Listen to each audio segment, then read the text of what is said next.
Oi pessoas, tudo bem com vocês? Aqui é a Nana. Depois de alguns dias de descanso, depois do feriado, nós estamos aqui de volta. Hoje eu queria conversar com vocês sobre algo que eu tenho meditado nesses dias. Eu tenho o hábito de fazer a minha leitura bíblica livro por livro, um livro de cada vez, de cabo a rabo. E ultimamente eu tenho feito a minha leitura na minha Bíblia de Estudos, para que eu consiga compreender um pouquinho mais do contexto histórico daquele texto que eu tô lendo e para que eu tenha plena clareza do significado daquela mensagem. E bem, esses dias eu tinha acabado de terminar de ler um livro e fui começar o próximo. E eu tive um desejo, eu acredito muito que vindo do Senhor, de ler Ageu. E eu acredito mesmo que esse desejo foi vindo do Senhor, porque por mais que eu esteja familiarizada com o texto de Ageu, a minha vontade natural não era de ter desejo de ler aquilo naquele momento. Mas como eu entendi que talvez fosse uma direção de Deus, eu abri minha Bíblia e fui ler. E com certeza foi uma direção de Deus, porque era exatamente tudo que eu precisava ler. Na minha Bíblia de Estudos, ela tem não só aquele estudo, falando a respeito de que cada capítulo, cada versículo fala, mas ele também tem alguns trechinhos de textos que são, assim, de auxílio pra gente entender um pouquinho mais do contexto histórico e o que aquela mensagem, de fato, tá querendo dizer pro leitor. E, assim, o textinho que tinha ali logo de cara em Ageu 1, na minha Bíblia dizia assim, o título, Renovação Espiritual. E bem, pelo último episódio que eu lancei aqui, vocês sabem que tem sido um ano bem complicado na minha vida pessoal e que sem uma renovação espiritual, talvez as coisas fossem ficando cada vez mais difíceis. E assim que eu vi isso, eu entendi. Tá bom, Deus, eu preciso ler esse livro agora, eu preciso meditar no que o Senhor diz aqui. E essa meditação me trouxe, e tem me trazido, eu tô lendo Ageu faz alguns dias. É um livro super curto, então eu tô lendo algumas vezes. E eu queria muito trazer pra vocês aquilo que o Senhor tem me feito meditar, porque eu acredito que pode ser muito útil pra vocês também. Então vamos lá, o capítulo 1 de Ageu, a gente vê Deus, através do profeta, questionando o seu povo da diferença entre a riqueza das suas casas pessoais, das suas próprias casas e da casa de Deus. Enquanto o povo estava tudo preocupado com suas próprias coisas, suas construções pessoais, segurança, etc., a casa de Deus estava sendo abandonada à sua própria ruína. Eu vou ler alguns versículos aqui para colocar vocês mais dentro do contexto do que Deus estava falando para o povo e as coisas que estavam acontecendo com o povo por causa disso, porque eles escolheram priorizar suas casas ao invés de priorizar a casa de Deus. Eu vou começar a ler no verso 3 aqui de Ageu 1. Então o Senhor enviou essa mensagem por meio do profeta Ageu. Por que vocês vivem em casas luxuosas enquanto minha casa continua em ruínas? Assim diz o Senhor dos Exércitos. Vejam o que tem acontecido com vocês. Plantam muito, mas colhem pouco. Comem, mas não se saciam. Bebem, mas ainda têm sede. Vestem-se, mas não se aquecem. Seus salários desaparecem como se vocês os colocassem em bolsos furados. Assim diz o Senhor dos Exércitos. Vejam o que tem acontecido com vocês. Agora subam as colinas, tragam madeira e reconstruam minha casa. Então me alegrarei nela e serei honrado, diz o Senhor. Vocês esperam colheitas fartas, mas elas foram escassas. Quando trouxeram esse pouco para casa, eu o fiz desaparecer com um sopro. Por quê? Porque minha casa continua em ruínas, diz o Senhor dos Exércitos, enquanto vocês estão ocupados construindo suas casas. É por causa de vocês que os céus retêm o orvalho e a terra não produz colheitas. Enviei uma seca sobre os seus campos e sobre as colinas, uma seca que fará murchar o trigo, as uvas, as azeitonas e todas as suas plantações, que fará vocês e seus animais passarem fome e destruirá tudo que vocês trabalharam para conseguir. É muito forte ler que a dificuldade que o povo estava enfrentando era o próprio Deus que estava ali colocando. E eu não acredito que isso seja diferente das nossas vidas hoje, que o Senhor permite as situações e que Ele faz com que as situações aconteçam para que a gente volte os nossos olhos para o que realmente importa.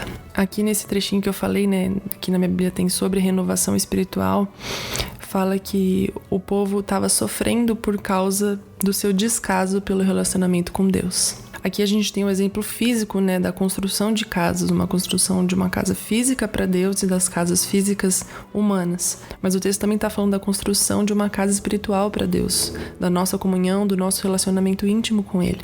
Eu vejo esse texto como um alerta para nós, para a gente enxergar onde o nosso coração está. Se o nosso coração está nas coisas humanas, nas coisas dessa terra, nas coisas que nós podemos fazer para nós mesmos, ou se ele está nas coisas de Deus, se ele está no nosso relacionamento com Deus. Se o nosso coração estiver voltado para o nosso relacionamento com Deus, por mais que a gente tenha dificuldades, que a gente enfrente dificuldades na nossa vida, nas coisas que não são assim necessariamente de Deus, né? Seja no nosso trabalho, na nossa vida pessoal ou qualquer coisa assim, essas coisas não vão roubar a nossa força e a nossa alegria. Enquanto eu li esse capítulo, eu me lembrei muito daquele outro verso que diz que a alegria do Senhor é a nossa força. Porque no verso 8, ele diz assim, né? Quando ele tá pedindo pro povo reconstruir o lugar de habitação dele. Agora subam as colinas, tragam madeira e reconstruam minha casa. Então me alegrarei nela e serei honrado. É nisso que o Senhor se alegra, em ter um lugar de habitação e de comunhão com o homem. Então, se a alegria do Senhor é aquilo que nos dá força, é ela que nós devemos buscar. Não a realização pessoal, não obter tudo aquilo que a gente deseja, não realizar os nossos planos humanos. Se a alegria do Senhor é nosso foco, é aquilo que a gente busca, nós vamos ter força, porque a força dele estará conosco, nos sustentando para passar por cada uma das adversidades que vão surgir no nosso caminho.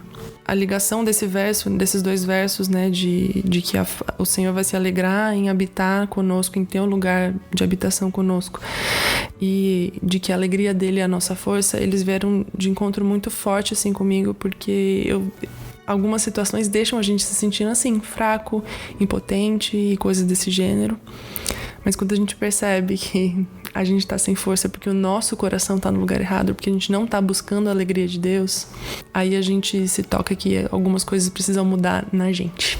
Esse capítulo me fez muito perceber que algumas situações difíceis que a gente passa na nossa vida estão sendo assim exatamente extremamente difíceis porque o nosso coração tá no lugar errado. Às vezes alguma situação que acontece conosco, ela tem tanto o nosso coração que parece que a gente perde o sentido da vida. Parece que dali não tem mais solução, não tem nenhuma saída. E isso prova que o nosso coração está no lugar errado.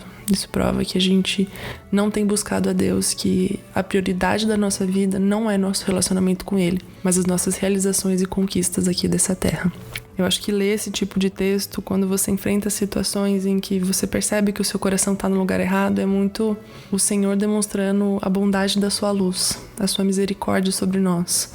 Porque se todas essas situações que a gente vive nessa vida humana roubam toda a nossa alegria, roubam a nossa esperança, isso significa que nós não estamos prezando pelo nosso relacionamento com Deus. Nós estamos prezando por nós mesmos, pelos nossos desejos.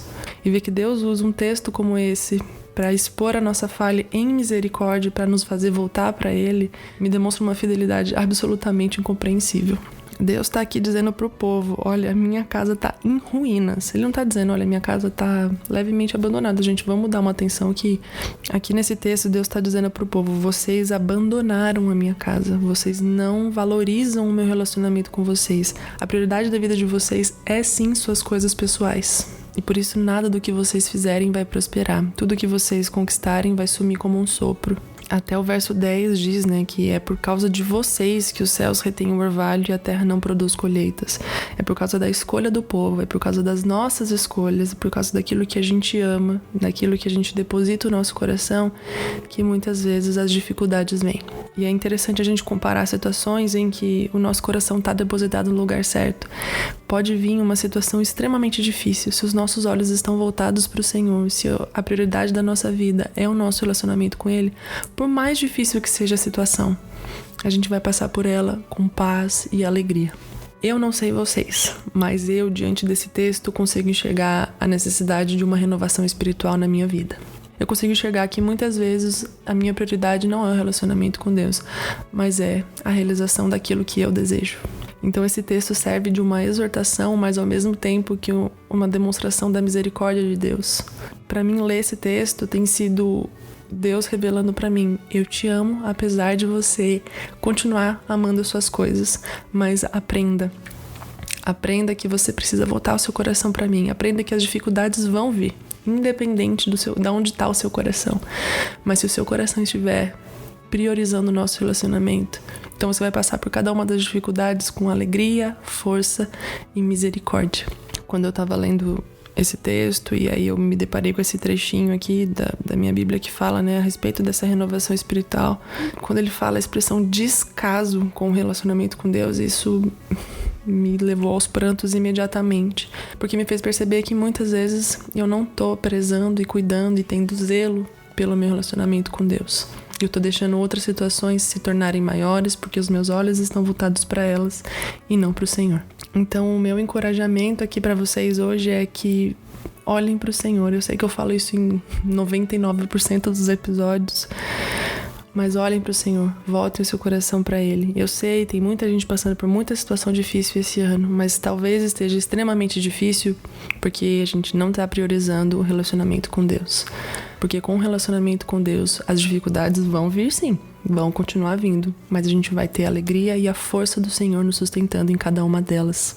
E a gente não vai ficar mais caminhando como se tivesse sem esperança, porque a nossa esperança vai estar, de fato, no Senhor e não nas coisas dessa terra. Então é isso, eu acho que eu queria trazer essa reflexão sobre a gente prezar pelo lugar da habitação de Deus, da gente ter um zelo pela nossa comunhão com Deus e não abrir mão disso por nada, porque senão a gente vai voltar o nosso coração para as coisas erradas. Que o nosso relacionamento com Deus seja a nossa prioridade número 1 e que todos os dias, quando a gente acordar, Ele seja o nosso primeiro pensamento e antes de dormir, Ele também seja o nosso último pensamento. Então é isso, eu acho que vai virar um hábito aqui eu pedir para vocês orarem assim que vocês terminarem de ouvir um episódio, mas orem assim que vocês terminarem de ouvir esse episódio, se for possível, pedindo a Deus que vocês aprendam a priorizar o relacionamento de vocês, para que a alegria do Senhor seja de fato a nossa força. Até o próximo episódio. Um beijo e um queijo.